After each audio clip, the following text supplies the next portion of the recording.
ও ব্যাপারটা হচ্ছে আমরা এখানে গাড়ি কিনছিলাম, আমাদেরকে বলা হয়েছে রোড পারমিট, ইন্স্যুরেন্স, তারপর ফিটনেস অনেক কিছু বলে আমাদেরকে গাড়ি দেওয়া হয়েছে। এইবারে আমরা গাড়িটা নেওয়ার পর আমরা তো রাস্তায় চলে খাবো, তা আমাকে চলতে দিচ্ছে না, কোনো কাগজের ভ্যালু দিচ্ছে না।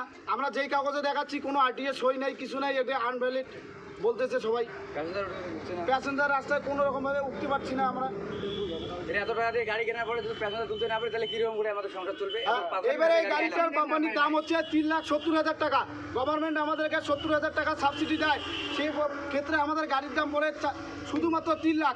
ওইখানে ফাইন্যান্স করে সব কিছু মিলাই চলে, আমরা তো গরিব মানুষ, হিসাব জানি না। তারপরে 1 লাখ জোড়া দিছি, দেওয়ার পরে 4 লাখ হলো। 4 লাখের পরে আমরা যখন এই গাড়িটা নিয়ে রাস্তায় বেরোই আমরা কোনোভাবে কাজ করতে পারছি না। বাকি 1,05,000 টাকা আমার কে নিয়ে গেল? ইএমআই এর পরে 5.5 লাখ টাকা পড়ে না গাড়িটা, ক্যাশ বললি। ইএমআই এর পরে কত পড়ে? 5,52,000 টাকা পড়ে। তো এখন ধরো আপনারা কি চাচ্ছেন? এখন কি চাচ্ছেন? আমরা চাচ্ছি আমাদের গাড়ি এরা ঘোরন দেবে, আমাদের পয়সা আমাদেরকে রিটার্ন করবে। আমরা এই গাড়ি চালাবো না, না হলে একটা কিছু যাবোই না, পয়সা না অব্দি যাবো না। সবাই ক্যান্সেল। চলো লাইজো, চলো চলো চলো থাক, থাক। ক্যামেরা